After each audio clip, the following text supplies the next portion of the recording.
Now, the rest of the story. All right, Ryan's got parts all over the place, but that's not what we're going to talk about. I actually have my own project that I've been working on tirelessly for a whole 20 minutes. And this is what it is.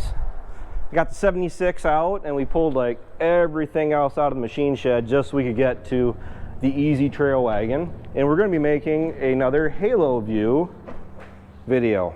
Now, this is not sponsored by Haloview in any such ways, but I went and bought the camera off eBay, and they really aren't that bad if you're good at shopping around online. But you gotta be careful when you buy these, because this was like 70 bucks. And I only bought the one because I wasn't sure if it was, I wasn't certainteed if this is the one I needed. And just as soon as I got it and realized that, yes, this is the camera, I went and bought another one. They raised the price 20 bucks. I don't believe that it's Haloview's fault. It was a private, a third-party seller from what I understand. So the reason I'm talking about doing two of these is because I'm going to be mounting this one on this handy little piece of iron back here, like so I can see all the cars behind me as they're trying to pass me, which if you drive drunk up and down the road with the tractor, cars tend to stay out of your way. But we don't drink and drive around here. The only thing I drink and drive is Mountain Dew, and people keep trying to tell me that's bad for me. So, what I'm also going to do, and you guys will see it, but I'm probably going to wait until the second camera shows up, so I probably won't do a installation video so much as, hey, look what I can do. But what we're going to be able to do is put that camera, same thing, I'm going to put it up in the corner of the gravity box looking down into the wagon, so that way, as I'm hoping it's going to be a wide enough angle on it, I can see the whole wagon. So as we're filling it, like say we're using the grain cart and I'm hauling from up down at my place, I'll be able to see from the tractor how much corn I can get on the wagon. Secondly, when I'm unloading the wagon, and which it will probably happen when it gets cold and dark at night or wherever else and we're still hauling grain, I can sit in the tractor and not freeze to death, or if I need to warm up, I can watch to see how far the wagon is from being emptied out. And also, we do some unloading on the go with the combine. We never tried it with the grain cart. I guess that'd be kind of cool. But it would be nice to actually see where I'm at in the wagon as far as we're running. So all I need is, you have to find power, and I'm not going to use this little adapter. I'm actually going to cut this off, splice the hot wire to this bad boy, and then I'm going to ground the black wire to the frame. So I'm only going to have to run one wire. And the big thing that I was going through and making sure that would work is I'm not going to run it the same way that I did the round baler. Reason being is it's less hassle if I could just keep it isolated just to the unit. With the round baler, I went to the hassle, to the trouble of running the power and the ground wires right back to the tractor. I did this on purpose because I knew I was going to be doing this to this wagon, but because these are wireless cameras, all they need is just 12 volts and they'll work just fine. I went through and made sure that the 7-pin connector had a hot wire to it, and it does. It has 12 volt, which I thought was really handy. It comes out of the tractor as long as the key switch is on. Took the meter, checked it here, had 12 volt there. All right, so I'm gonna come back here, just make sure that I can have 12 volt at this guy, because then I could have went back and the wire's right here, and I could have just spliced a simple little, probably just one of those wire splices right into it, and I'd have been done, and would have been like a 5-minute job. Well, I had no power there. Well, after going through and tearing apart all these little wires that I'm going to be going through and patching back up before I mount this camera, I went to well, it wasn't much of a hassle. Cut a simple cable tie and I get right into it. But the 12 volt from the switch is the center there, and if you guys notice, there is no wire coming from it. So what I'm going to do is I'm going to take that stuff, and no, it's probably not the wire color that it needs to be, but it's just for a camera, and it's the lightest stuff we got. It's actually not as light as the camera actually requires, but I really don't want to use a heavy gauge wire just for having it the right color. It's just a waste of material. Ryan's working diligently back there. How's it coming? Fine. He's just fine. I got high hopes for that wedge kit. If it doesn't work, I'm not going to say who it is, but the parts guy sent us used parts. I don't know what happened, but looks like somebody went and bought the kit, tried to assemble it, or tried to put it on their corn head, bean head, whatever they were putting it on, and it must have been the wrong kit or something, because it's still brand new. It just has the wear and tear of the bolts being tightened down and mounted on, but you definitely tell if it was actually ran with it on, and it wasn't. So, isn't that right, Calvin? It's really hot and humid out today, so I'm actually I'm in a good mood, can't you tell? So I'm gonna go ahead and go through and get this mounted. All I'm gonna do, because I'm not gonna just mount the camera and play music, because nobody wants to sit and listen to music as I'm working. I'm just gonna take this wire, clean off the end, and I'm gonna mount it into that plug right there, and I'll go seal all this back up, and I'll run the wire back down through here. I can, but I won't. I'm not gonna go to the trouble of trying to pull off all of this silicone that's on here, and I'm gonna make it look nice and pretty-ish, pretty much as nice as I can, because I don't want it to look, you know, like a second-rate job, because I'm the one that has to sit and stare at it all day long. I do like when the stuff does look clean and, you know, kind of organized. I'll run that wire back to the back of the machine, so I'll have power there. And then what I'll do on this one, I'm gonna use the same wire, and I'm probably gonna splice off of this in some way, shape, or form, and I'm actually gonna run it up the ladder, and I'll just cable tie it, or probably just tape it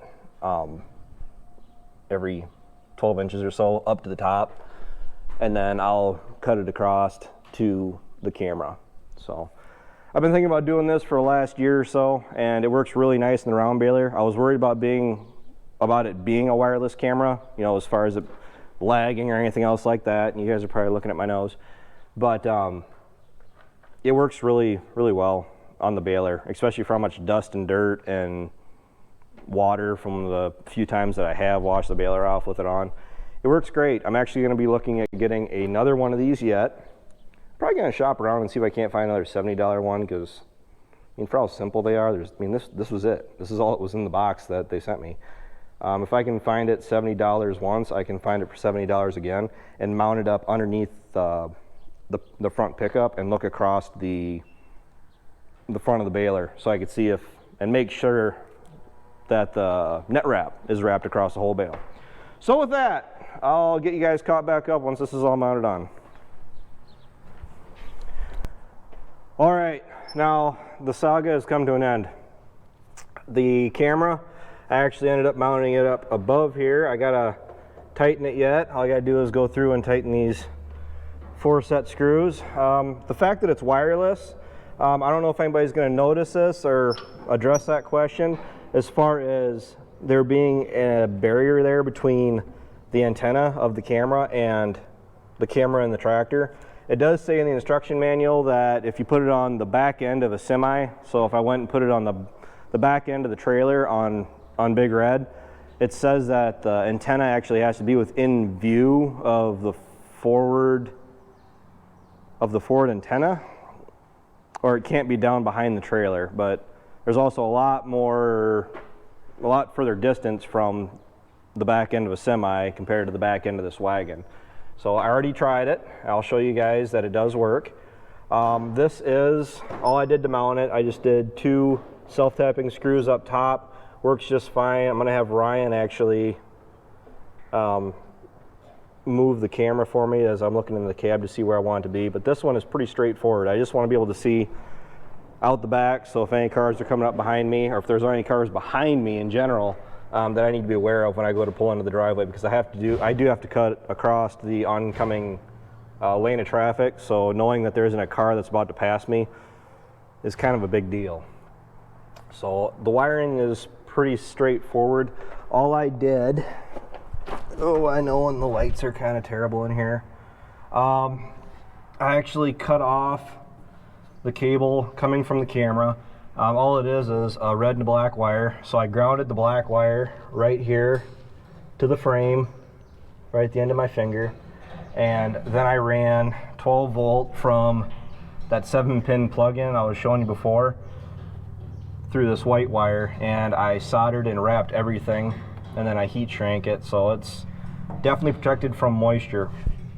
And then it might not be like super perfect as far as running this hot wire through here, but it's sure saved me a lot of hassle trying to fight this silicone on each end of this tube. So it'll work just fine. I'll show you on the front of this machine here. I gotta go through and grease it and check the tire pressure, and I'm going to be doing that here as soon as the camera goes off. But I just zip tied or cable tied the wire to that pre-existing pipe. This stuff is pretty nasty stuff, but it's back up out of the way, which is really important. I did not want to run the risk of this getting caught in any corn stalks or anything that are standing up and rip this off.